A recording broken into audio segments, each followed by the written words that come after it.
Well, I would like to show you what my garden looks like so far, and it's messy still, but this is to document what it looks like before and after my vacation, which is in a couple of weeks. So we'll start over here, and it's messy because I'm still working on it, cleaning things up. So this is my hugel mound, which is buried logs. Chad and I, my brother and I, dug a trench and buried a bunch of logs under this mound and covered it with dirt.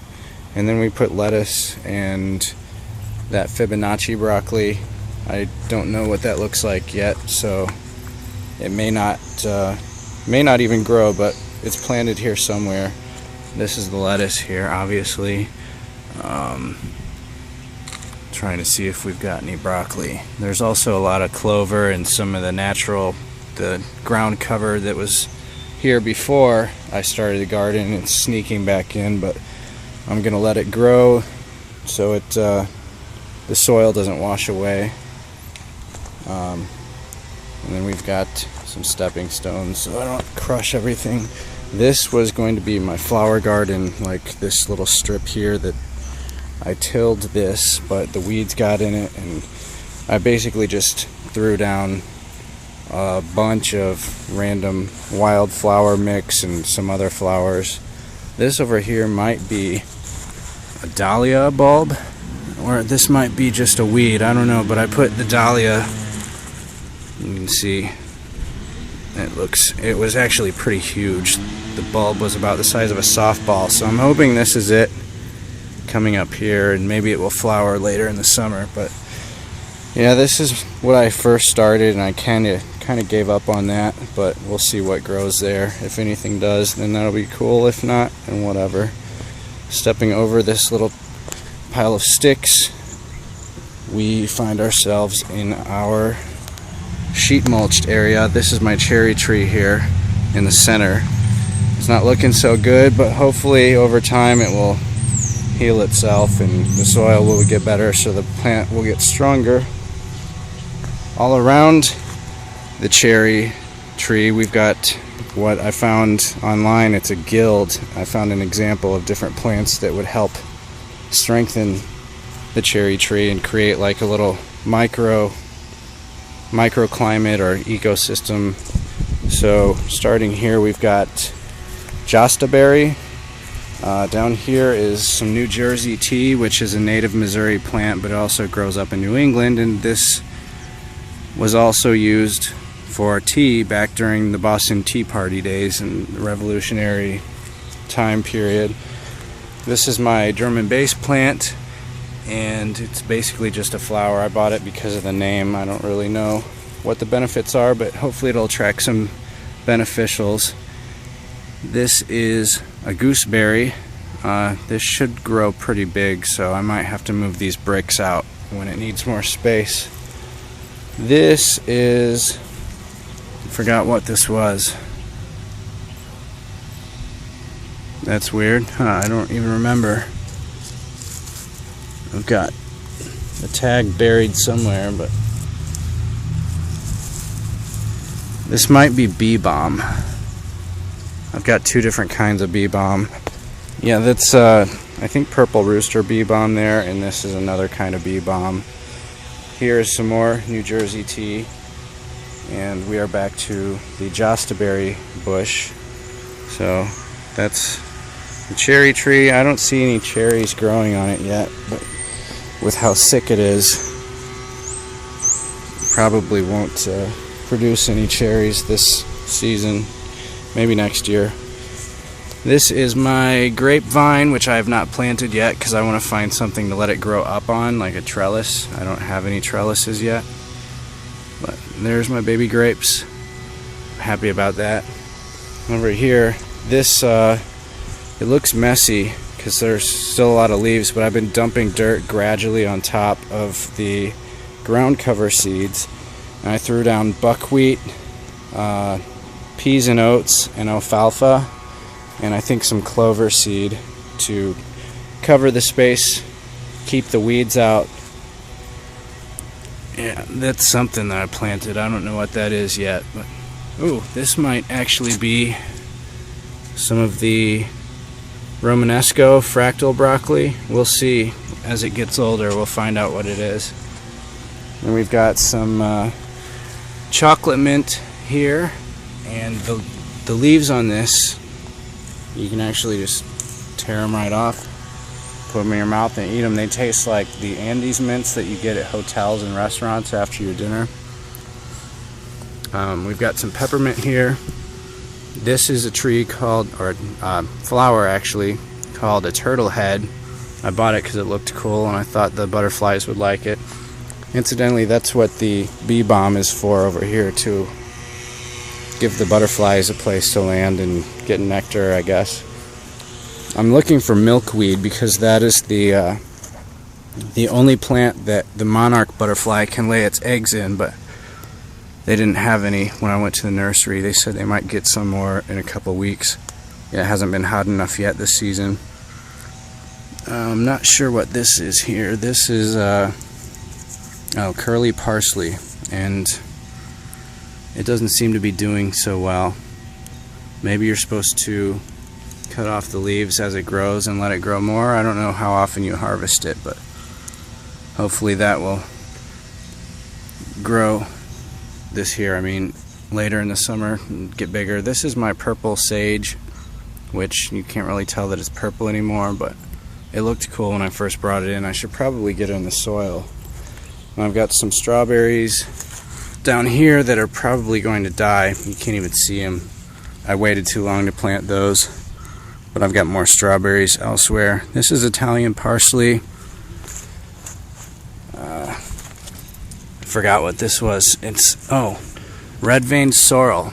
And I heard on the Earth Dance tour that sorrel is going to be a very popular, not medicinal, but edible plant. They were selling out of it like crazy.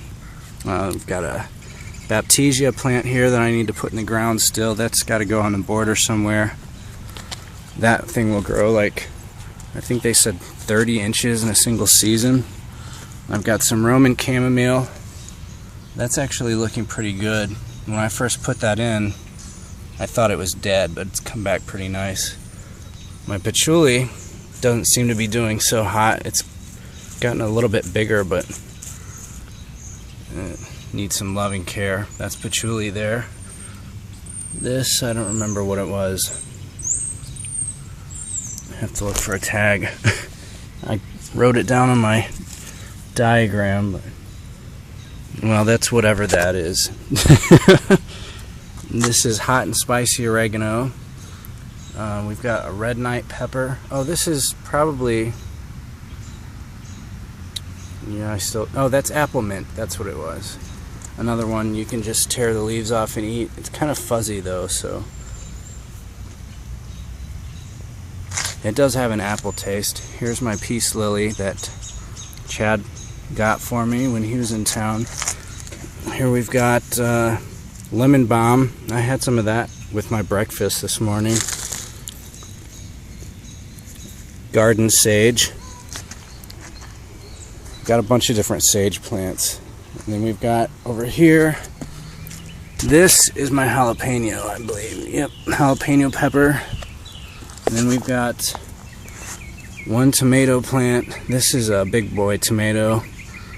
It doesn't seem to be doing so well, but hopefully with the rain we had last night, that'll come back and start growing nicely. This is called a,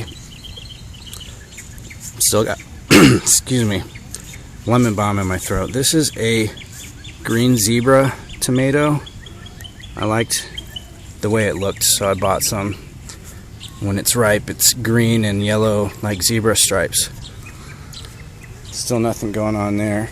Here are super sugar snap peas, and when I planted those, it looked like it was going to die, and it's looking healthier than it was.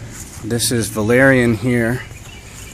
You can eat the roots for that, for medicinal purposes. I think it's makes you sleepy, or that's probably chamomile. I don't know. I'm still doing research. I don't know anything.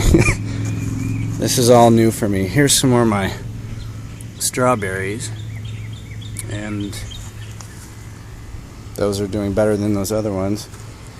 We've got, this is called a Lucifer plant, and I wasn't going to buy it because it's called Lucifer, but I was like, that's stupid, I should buy it anyway because it looks cool, and not let the name of it be like a superstitious thing to prevent me from having cool looking plants in my garden.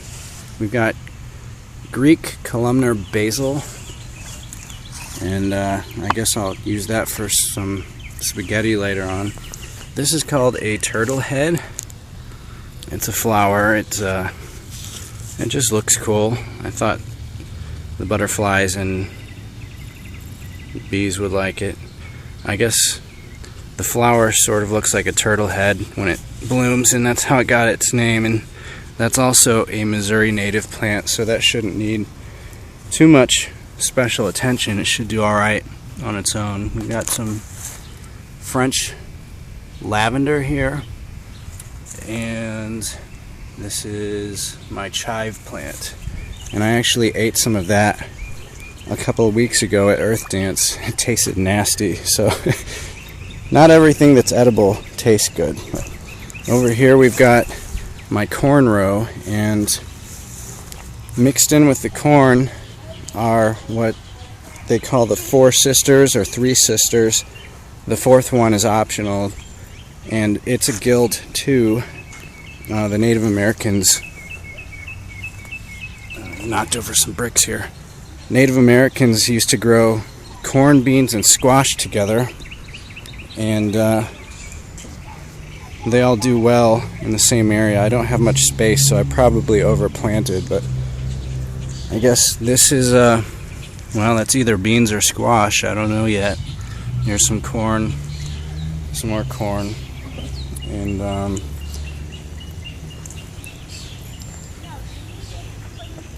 this here, Chad and, well, Julia brought this back from Florida from when she was in Florida. She said it grows like a weed down there, but it doesn't need soil, it just needs moisture, and it grows in the air, so it can grow very large. Over here we've got the beginning of a new sheet mulch bed, which I just dumped all of the vegetable waste from my work and then threw hay, well, not hay, it's straw over the top. And we've got this is my peach tree. It's got some peaches on there already, but not big enough to eat yet.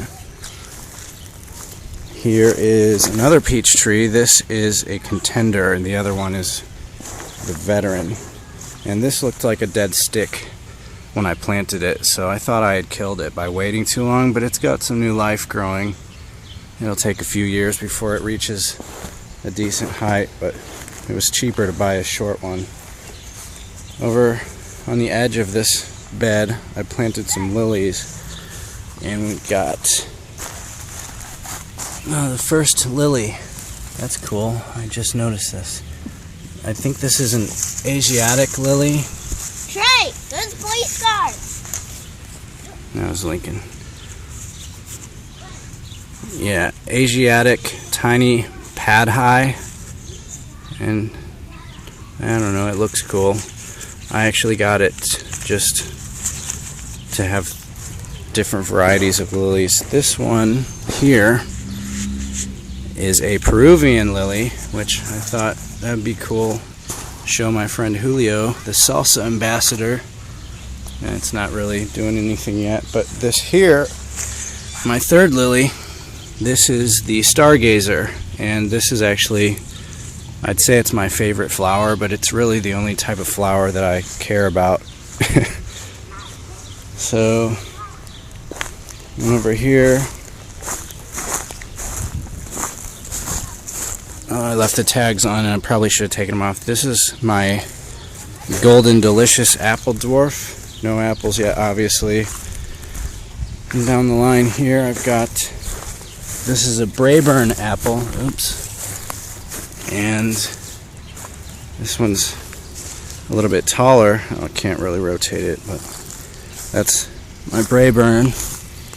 And here's my third apple, which The first one was a golden delicious. This is a red delicious. So it's about 3 feet tall so far. Then we've got this is an Anjou pear. I've got 3 different types of pears, 3 apples, 2 peaches. This is a Bartlett pear, standard. The other one is a dwarf. We've got some more grapes that I need to plant. And here's my 3rd pear. This is a Moonglow standard. So nothing exciting going on there, but that'll be cool. My friend Ryan said he's doing pear cider this year, so if I do get any, I will have to give him some. This is a pawpaw tree. It's a native and it's doing well.